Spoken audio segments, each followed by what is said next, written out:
sebenarnya Pak itu malah jadi hasil belajar yang sebelum-sebelumnya begitu Pak. Kenapa saya sebelumnya itu masih takut untuk berbicara ataupun berkomunikasi dengan orang lain itu pun itu sebabnya karena dulu sempat dibully begitu. Eh, Hmm. Awal pembulian itu juga karena komunikasi saya yang Waktu jelek di waktu SM. di SMP. Pernah ketemu ya sebelumnya sama anak disabilitas dan itu saya masih takut cara komunikasinya itu gimana. Hmm. Nah tapi dari ketakutan itu malah jadinya tertarik gitu. Tertarik gitu ya. Iya, jadi Oh. malah tertarik akhirnya nyoba daftar beneran di SBMPTN. Sebelumnya sih dari guru saya juga masih ditentang karena kok tiba-tiba jadi guru. Kamu Guru. dulu pengennya jadi dokter, kok Dokter. tiba-tiba jadi malah jadi guru gitu.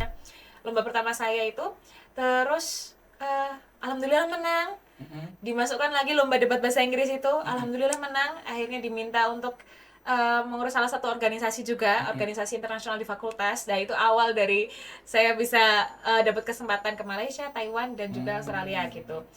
Itu di situ komunikasi saya juga Udah. masih, nah itu masih bertahap-tahap Bertahap dulu gitu ya. Assalamualaikum warahmatullahi wabarakatuh. Bersama cerah, cerdas, edukatif, religius, and humanis.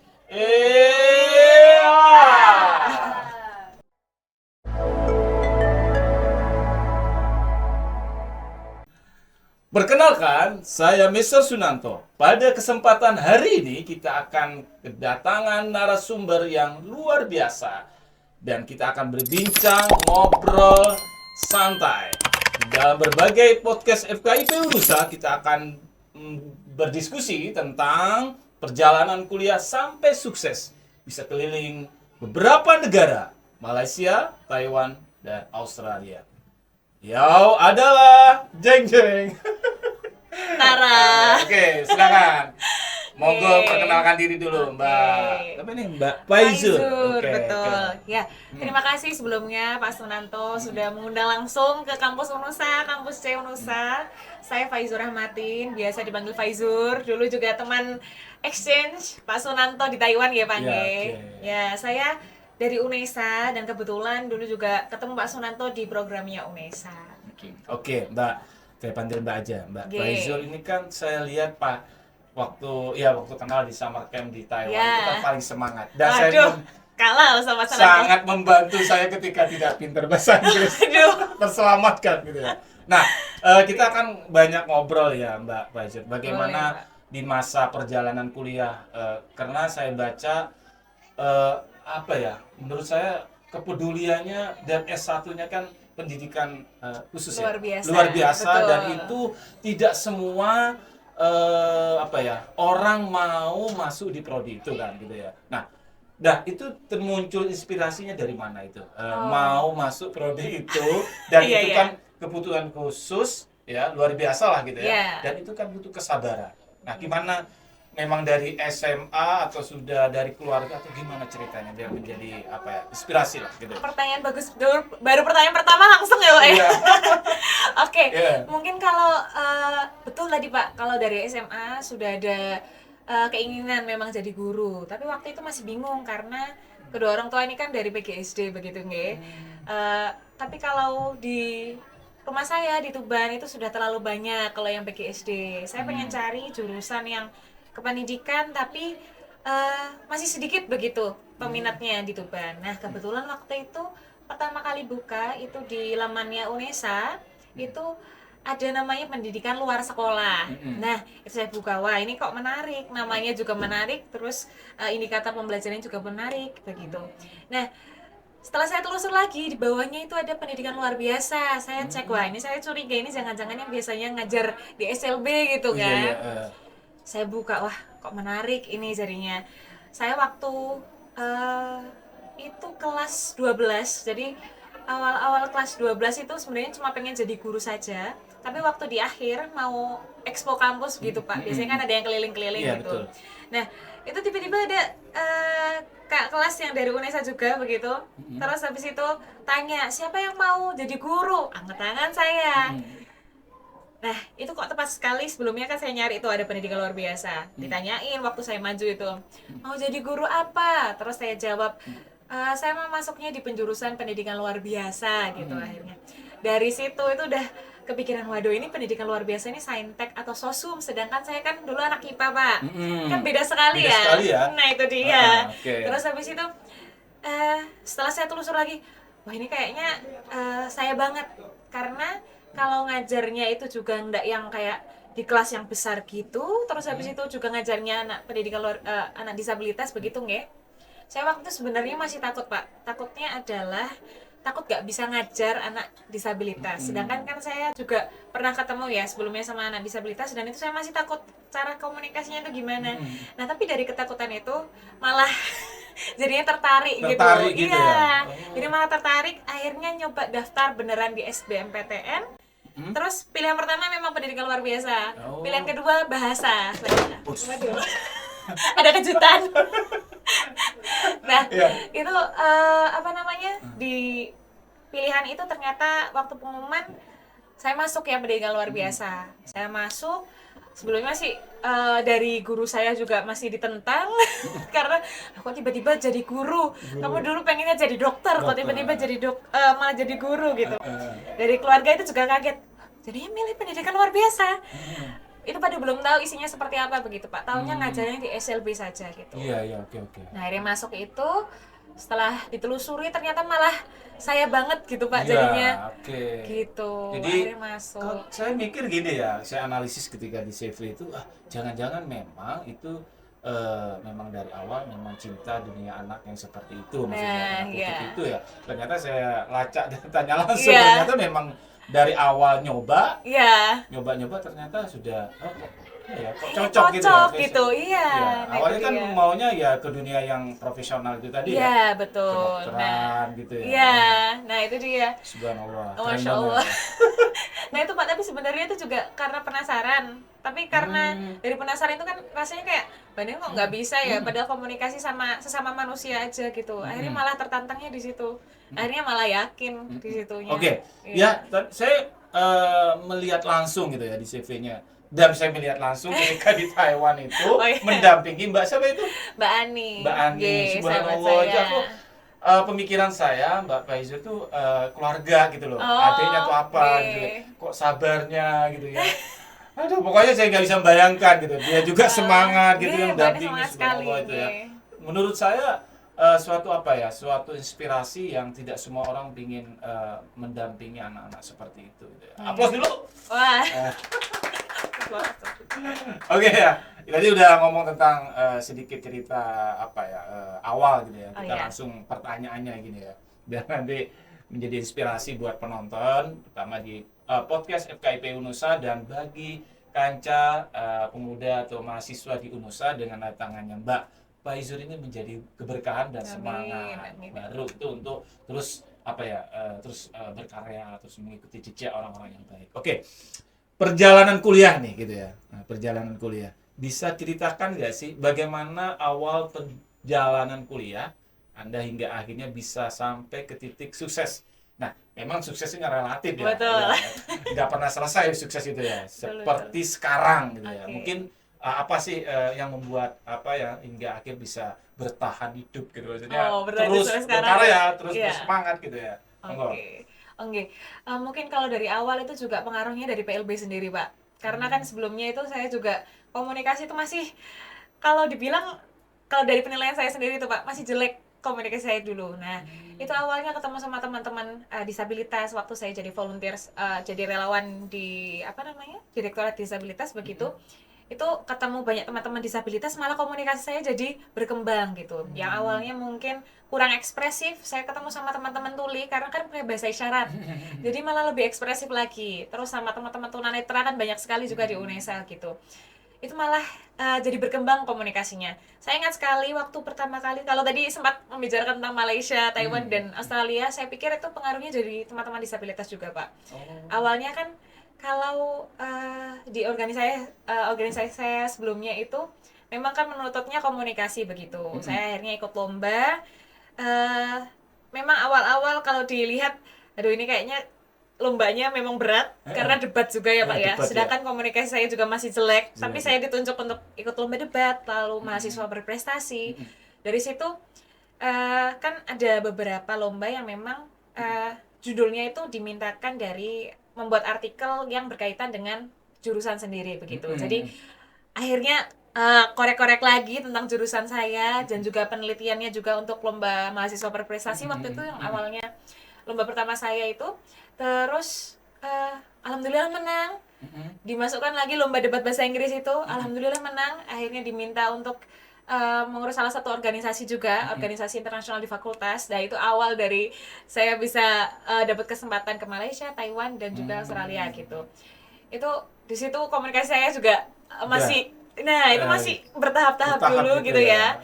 Nah, dari situ akhirnya membuat aktivitas begitu. Aktivitas internasional pertama itu bentuknya summer camp gitu, Pak. Nah, dari situ alhamdulillah aktivitasnya berhasil. Dapat beasiswa juga yang dari Malaysia itu. Akhirnya bisa ke Malaysia.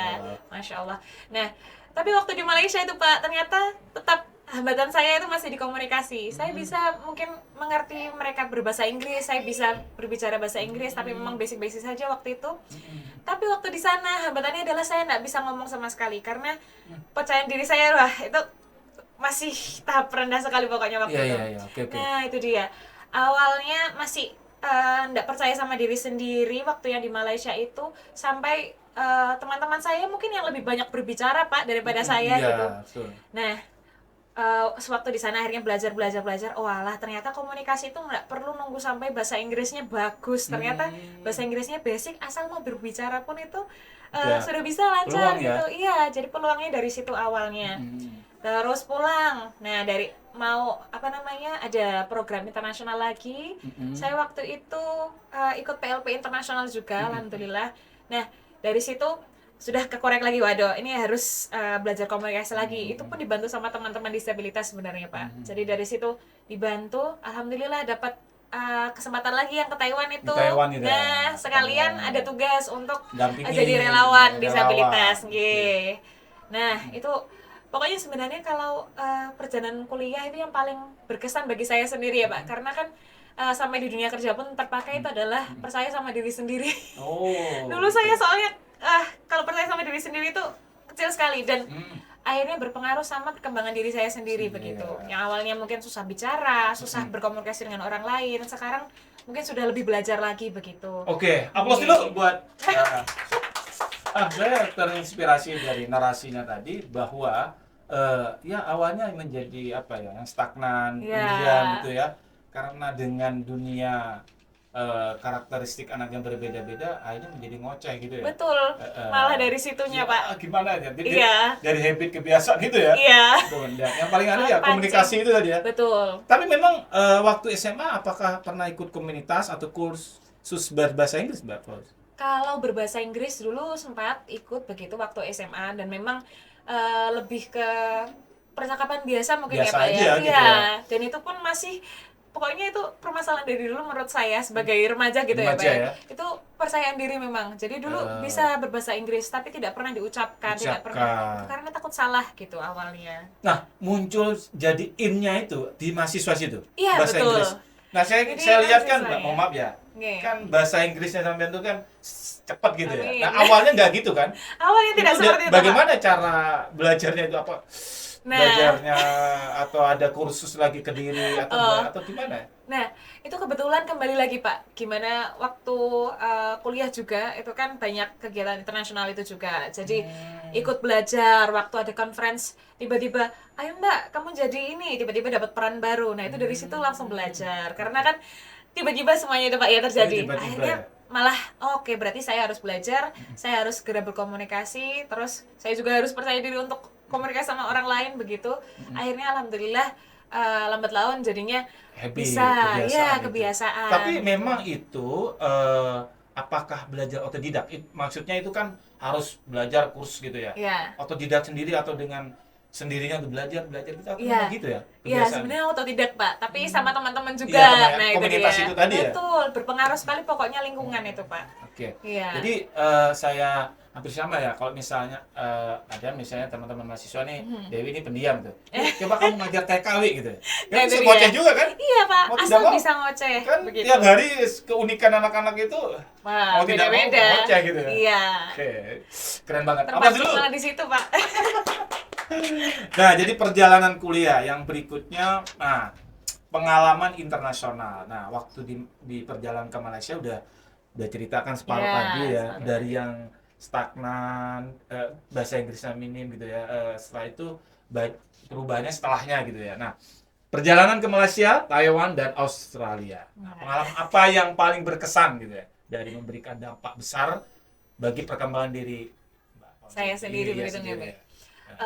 Mungkin yang paling besar dampaknya itu eh bagaimana caranya tahu orang-orang itu bersosialisasi di luar sana Pak. Karena kalau dari Indonesia sendiri ya, kalau terkenalnya bagi kita kan biasanya gotong royong Oke. begitu ya. Kalau umpama mungkin di Australia sana itu saya pikir Indonesia sudah sangat luas ya Pak ya dengan banyak perbedaan itu. Di Australia sana itu perbedaannya semakin banyak lagi karena kan tidak hanya dari satu etnis saja begitu.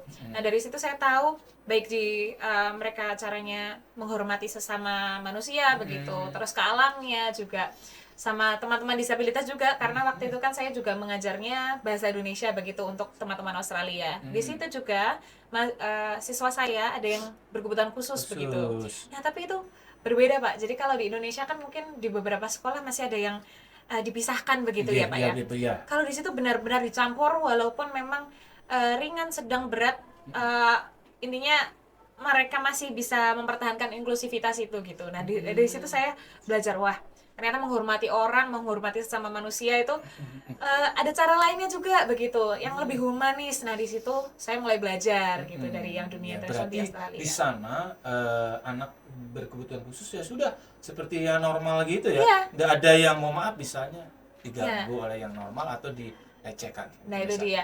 Kalau itu mungkin beberapa mungkin masih ada karena Ada. tetap manusia ya Pak ya, Manusia, oke. anak-anak juga Anak-anak begitu. juga. Nah tapi kalau di situ memang peraturannya lebih ke bagaimana anak-anak itu sudah diajarkan dari awal begitu. Jadi base-nya adalah anak-anak sudah tahu caranya menghormati orang lain, berkomunikasi dengan orang lain itu seperti apa. Jadi saat sudah di sekolah begitu, anak-anak itu sudah siap begitu kalau untuk berhadapan sama teman-teman disabilitas maupun non disabilitasnya gitu. Oke, jadi memang ada sebuah dampak yang bisa dibawa ke Indonesia gitu Ya, ya. alhamdulillah. Nah, itu saya lihat pernah saya lihat status ya, Ya. yang mau sholat gitu ya, jaraknya itu benar Oh, kan? iya. Jaraknya dari Oh, itu. jaraknya jauh sekali. jaraknya. Nah, itu dia. Karena kan mungkin di sana kan memang minoritas kami, Pak, kalau dari Islam sendiri begitu ya. Jadi saya waktu itu sempat sholat di daerah Monash, itu sebenarnya satu suburbs dengan saya begitu. Nah, tapi memang jaraknya jauh sekali kalau mau sholat gitu. Tapi kalau di tempat ibadahnya sendiri begitu, itu memang wah itu kerekatannya luar biasa sekali Pak. Padahal kan banyak sekali ya etnis di sana begitu. Tapi kerekatannya wah luar biasa sekali. Bahkan saya di sekolah pun itu sebagai muslim pun masih dihormati begitu, diberikan tempat sholat sendiri begitu. Oh, masih dihormati gitu ya. Beda Iya. dengan isu-isunya gitu ya. Iya. Iya, oke ya. Jadi memang itu yang menjadi dampak yang bisa dibawa ke Indonesia dan bisa diterapkan. Iya. Ya, oke. Aplaus dulu. Aplaus dulu. Ya, pertanyaan berikutnya, tantangan ini ya. Nah, Waduh. teman-teman ini kan mahasiswa ini mau ujian ini kan selalu takut dengan tantangan, maunya melankolis gitu ya. Waduh, gitu nih ya. itu dia. Nah, tantangannya nih, apa tantangan terbesar yang Anda hadapi saat menempuh studi lah? Anggaplah di sana bukan studi berapa bulan di sana? Kalau saya kemarin 2,5 bulan Nah, di Australia. ya mungkin itu cukup saya luar biasa lah gitu ya di sana. Ketika berada di luar negeri, bagaimana cara mengatasi bagaimana mengatasi adaptasinya dan semuanya itu bagaimana? Adaptasi. Oh, kalau boleh tahu mungkin dari Bapak sendiri. Mau tahu dari adaptasi spek yang mana begitu, Pak? Mungkin bahasa kan sudah tadi ya. Bahasa, Mungkin iya. aspek lainnya karena orang baru gitu ya, gimana gitu kan? Nah itu dia. Gimana itu mengatasi apakah ya lost gitu karena tidak punya pengalaman. Kalau di Malaysia tadi kan stagnan gitu Nah, ya, itu dia. jaim gitu ya. Wah, kalau sudah saya lihat, wah udah bebas gitu, pede Ya, gitu kan. lebih Nah, pede gimana, gitu ya, gimana Pak ya. itu? Sebenarnya Pak itu malah jadi hasil belajar yang sebelum-sebelumnya begitu Pak. Kenapa saya sebelumnya itu masih takut untuk berbicara ataupun berkomunikasi dengan orang lain itu pun itu sebabnya karena dulu sempat dibully begitu. awal pembulian itu juga karena komunikasi saya yang Waktu jelek. di Waktu SM di SMP. Oh, SMP. Kebetulan. Oke, oke. Nah, dari situ saya sudah pernah dibully terkait kenapa toh kok cara berkomunikasinya seperti itu. Nah, dulu itu yang paling teringat begitu bagi saya, dan juga malah teringat kembali itu saat di Australia. Jadi saya sampai heran, waduh ini kok ingatannya kembali lagi. Itu adalah saya pernah tanya, kenapa sih tsunami itu dinamakan tsunami begitu? Wah, itu saya pembulian yang paling melekat di saya. Dan itu teringatnya waktu saya kembali waktu di Australia. Saat murid saya itu salah satunya tanya, kenapa benda ini dinamakan benda ini gitu.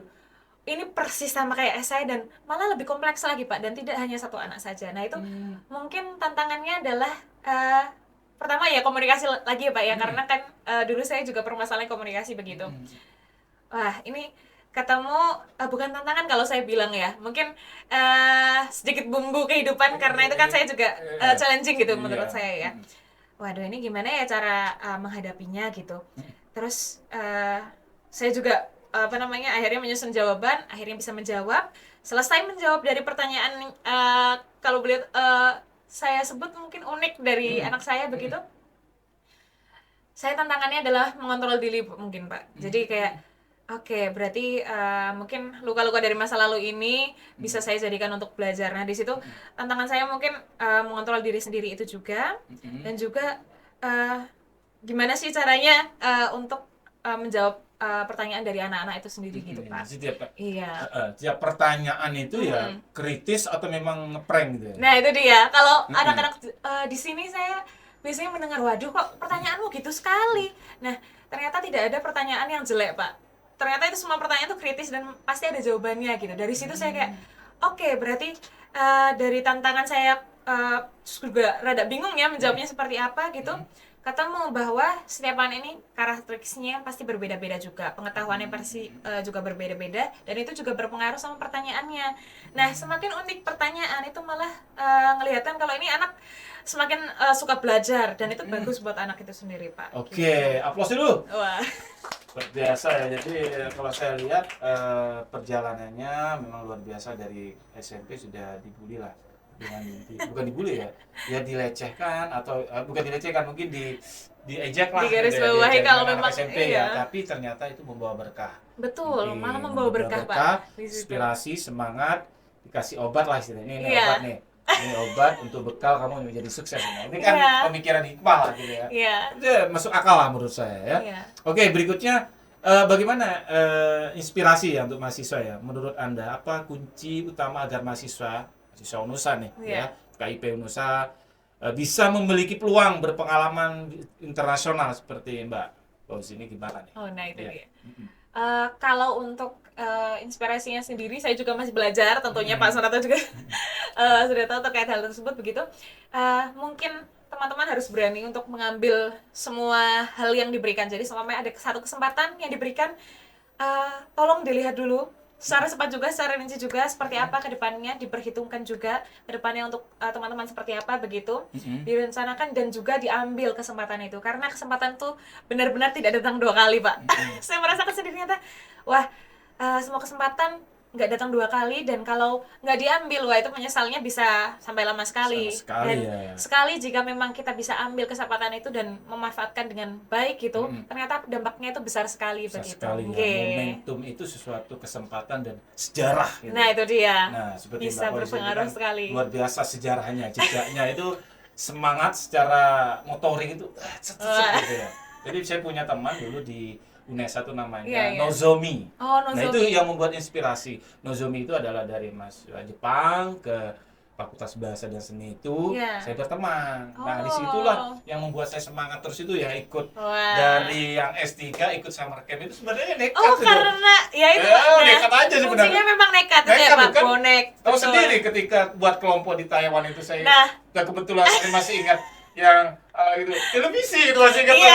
Sebenarnya nggak pintar bahasa Inggris, karena the power of the paper ya. Betul, nah itu dia. Intinya keberanian ya Pak ya pokoknya ya. Itu saya agak minder juga karena yang semuanya sebagian besar pintar bahasa Inggris. Menurut saya pepet lah kemarin. Mana itu dia. Tapi itu menjadi refleksi buat saya. Betul, Saya harus betul. belajar ternyata. Nah itu dia Pak. Keren banget. Semuanya resepnya pokoknya belajar. Saya juga dari nol Pak.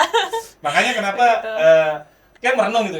Memang dari awal Mbak Faiz itu kan jadi bidikan saya untuk masuk podcast ini. Wah. Gimana ini siapa ya gitu. Oh, ini inspirasi. Oh, kayaknya mau gitu. Sebenarnya banyak sih teman-teman gitu ya.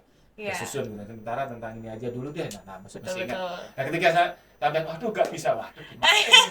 Alhamdulillah bisa Alhamdulillah diberi bisa. kesempatan lah. Terima kasih banget gitu. Alhamdulillah. Nah, pesan motivasi nih ya. Apa pesan motivasi yang ingin Anda sampaikan pada mahasiswa agar tetap semangat menempuh pendidikan dan berani meraih mimpi ke luar negeri ya, walaupun nggak ke luar negeri, mimpi yang terkecil gitu ya. Nah itu dari pengalamannya Mbak, Faiz itu apa sih? Apakah tiap hari ada mimpi atau seperti apa yang terus bersemangat untuk terus berkarya itu? Gimana sih? Oke. Gimana? Mungkin kalau semangatnya ya berani beda itu baik, itu salah satu iklan ya Pak ya, ada kalimat seperti itu. Tapi itu menurut saya bagus sekali karena berani beda itu baik, teman-teman semua ini berbeda dan yakin kalau kemampuannya diri ini itu bisa digunakan untuk kebaikan ke depan begitu. Nah itu saja Iya. mungkin Pak. Itu ya. Jadi menurut saya apa ya, dari beberapa pengalaman yang telah disampaikan di podcast FKI Indonesia ini, menurut saya kemauan itu menjadi kunci ya. Betul, Nah, betul. dari diejek menjadi Iya. sebuah hikmah gitu ya. Malah Kemudian, jadi rezeki, alhamdulillah. Dari tak kirain memang basicnya dari SMP sudah pintar bahasa Inggris, ternyata baru Baru nggak belajar seperti juga. bahasa Inggris. Saya lihat wah luar biasa, komunitasnya semuanya apa istilahnya berproses lah gitu ya. Betul, betul. Nah, target berikut nih, mimpinya apa nih? Wah. Nah, S2 mana nih? Apakah ke Arabia atau Wah. ke Turki atau alam yang lebih tinggi lagi gitu ya? Oke. Kalau rencana selanjutnya insya Allah akan melanjutkan studi juga Pak. Jadi Ya. mohon doanya bagi Ya. semua yang melihat dan juga Iya, Mas Menanto iya. pastinya Iya, dan saya teman-teman. doakan terus pokoknya. Amin. Pokoknya udah misalnya ke luar negeri tetap Amin kontak ya lah. Allah, gitu. amin. Enggak Iya. insya Allah pasti. LPDP yang jelas itu. Amin, insya Allah. Insya Allah gitu ya. Oke, Oke. terima kasih ya Mbak. Jadi banyak hal yang disampaikan, mudah-mudahan bermanfaat bagi teman-teman penonton pemirsa yang menonton gitu ya, Iya. bisa menjadi inspirasi, menjadi semangat baru dan tidak mudah sabar. Nah, itu dia. yang penting nekat, the power to nekat itu merupakan salah satu kesuksesan. Betul Oke, sekali. Terima kasih. Mungkin ada pesan terakhir nih. Oke. Ya. Tetap semangat saja mungkin ya. Kalian semua memiliki kemampuan sendiri-sendiri dan mohon kembangkan dan tetap bertumbuh dan tetap hidup, tetap bernafas. Bernafas gitu ya. Oke. Ya. Makasih ya. Aplaus dulu. Ya, terima kasih banyak. Jangan lupa dan like dan subscribe dan tinggalkan komen supaya kita bisa terus menghadirkan konten-konten menarik ya. Amin. Sampai jumpa di episode yang berikutnya. Ya. Terima kasih, mudah-mudahan bermanfaat. Amin. Semangat baru. Assalamualaikum warahmatullahi wabarakatuh. Waalaikumsalam warahmatullahi wabarakatuh. Terima kasih Pak. Yes.